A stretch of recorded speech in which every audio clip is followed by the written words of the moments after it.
Boa noite, gente. Bom, vamos dar continuidade? Já que a gente falou da constituição da família, da importância da mulher, etc., e que no vídeo 53 eu tinha feito um comentário sobre as limitações dentro do IBRAPSE, é interessante pegar esse livro agora aqui, o Antiédipo.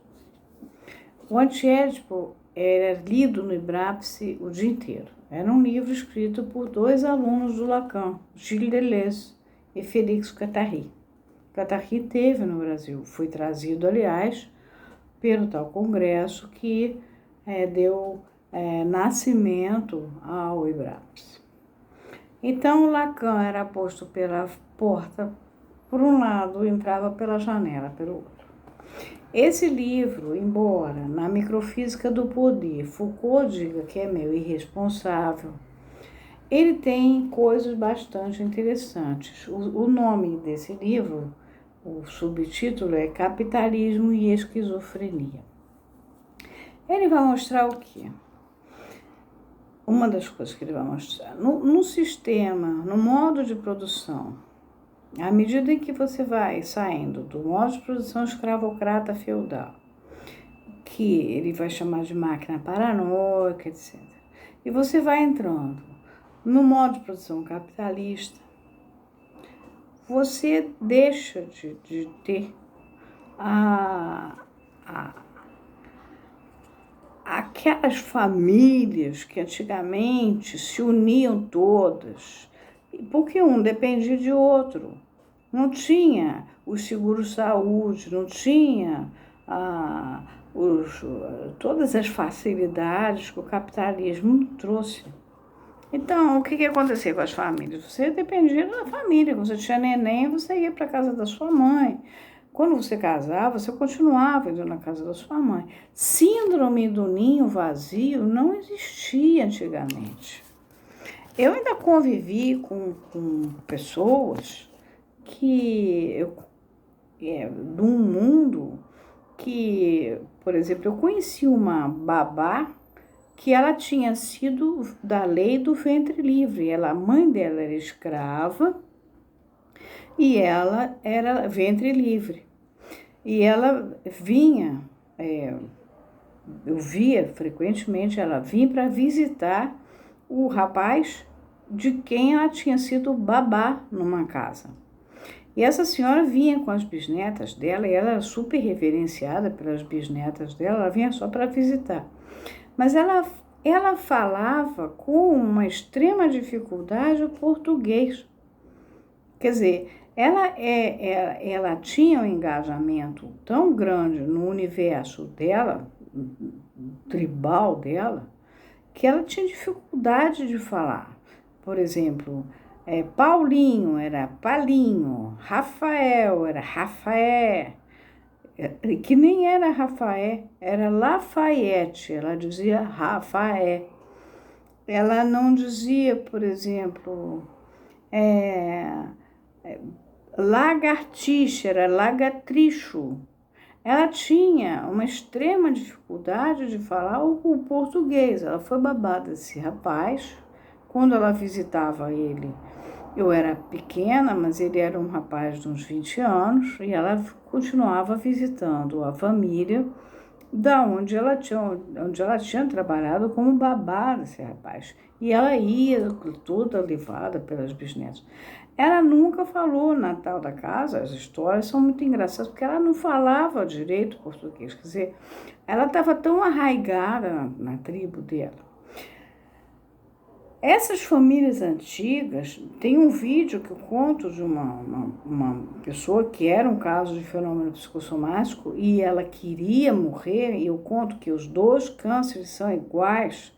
Um queria viver e estava também posicionado para aquele fenômeno psicossomático, tinha lófres, tinha tudo, saiu do câncer.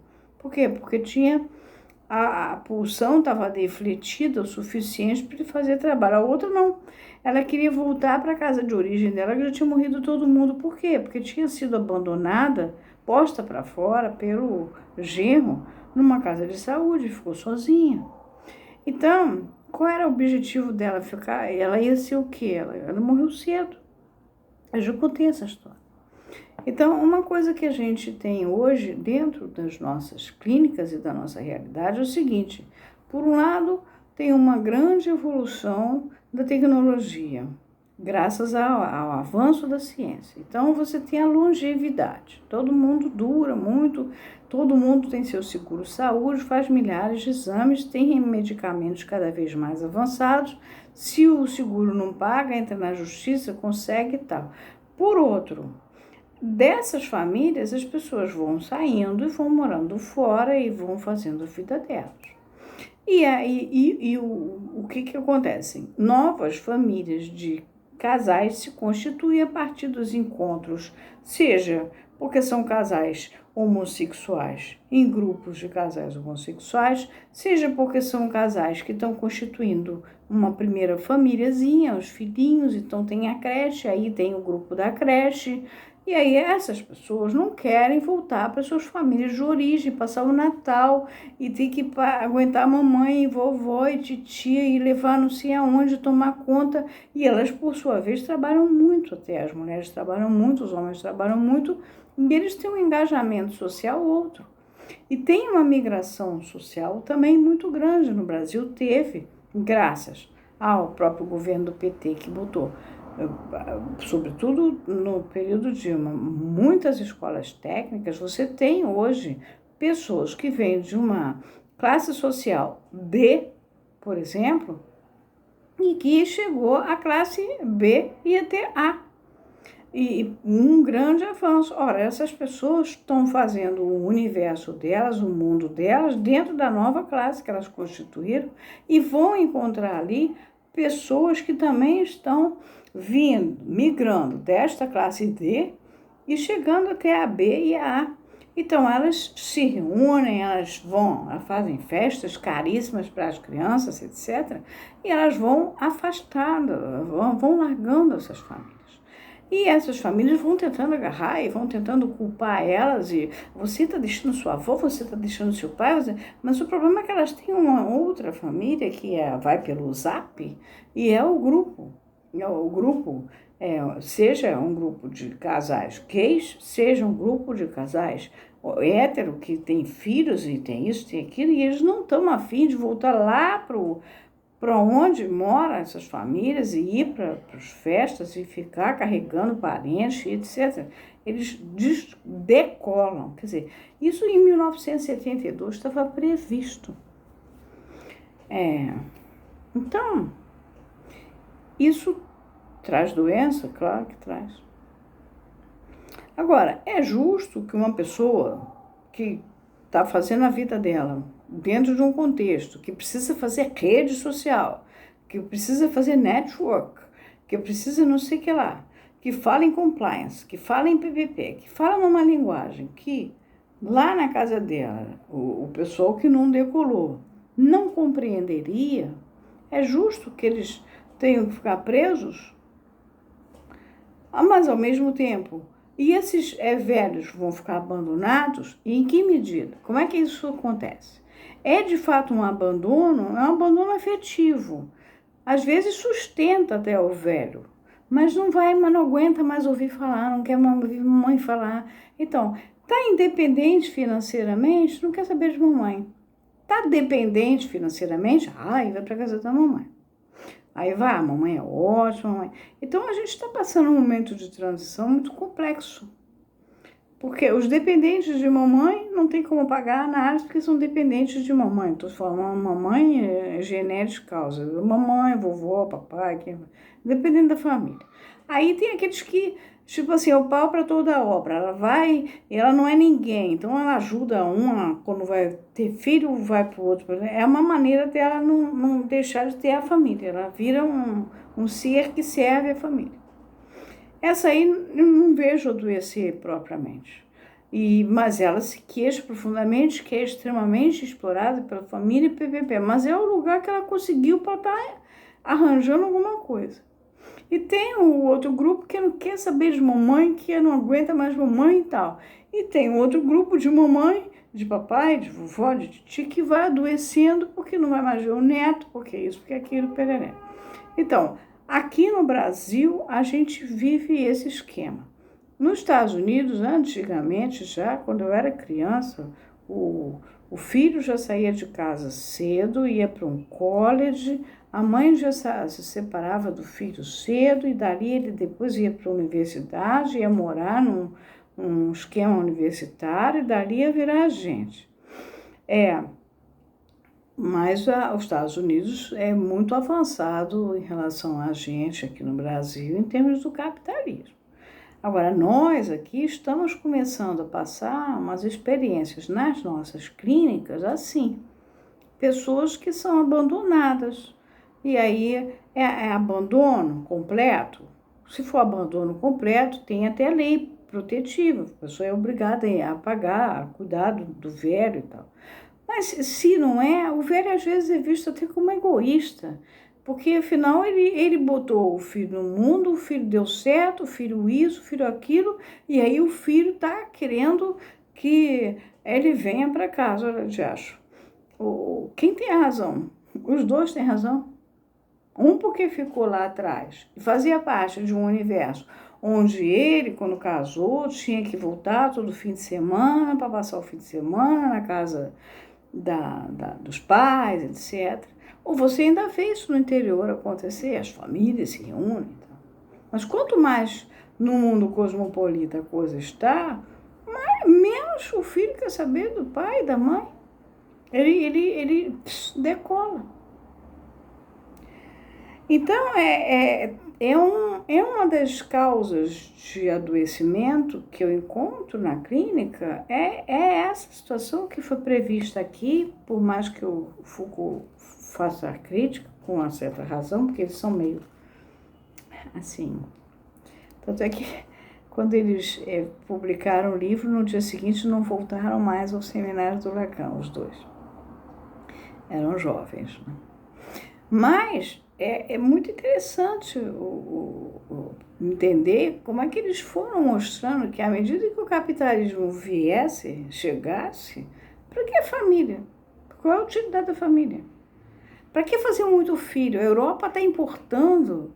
Quem quiser ir para a Europa, vai lá na comunidade europeia, eles aceitam tudo. Você sabe fazer sobrancelha, pintar a unha, você sabe TI, você sabe não sei o quê. Por quê? Porque eles precisam de gente para ter filho lá, para que esses filhos cresçam e paguem o esquema de pensão dos futuros velhos. Porque ninguém quer fazer filho. No capitalismo, quanto mais rico você fica, menos você quer saber de filho. Pobre faz filho. Ou então, quando há necessidade de fazer grupo ainda, está fora do capitalismo. Não tá, o Oriente Médio, o Piketty não considera dentro do capitalismo. Ali se faz muito filho. Mas aqui está cada vez mais, quanto mais dinheiro, menos filho. Porque filho custa muito caro, é uma indústria, né? Seja creche, seja fralda, seja carrinho, seja brinquedo, seja aniversário, seja o que for. Os ensinos, os estudos, as empregadas, as babás, tudo está muito caro.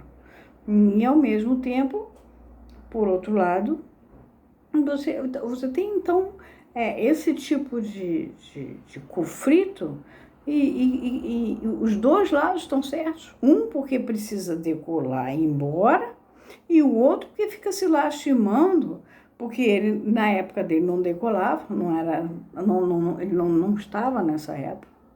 E ele não tem registro de como é que fica sozinho. Como é que faz para ficar sozinho?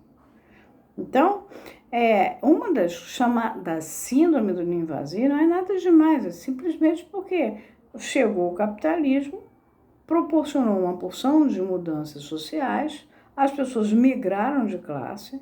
Nós aqui chegamos a sair de uma pirâmide para entrar num losão, onde você tem a ponta baixa e a ponta alta aqui em cima, e aquilo, uma grande faixa de uma classe média, média alta e média baixa grande, mas é uma grande classe média que vai subindo, e a classe alta, muito alta lá na ponta, muito baixa cá na ponta.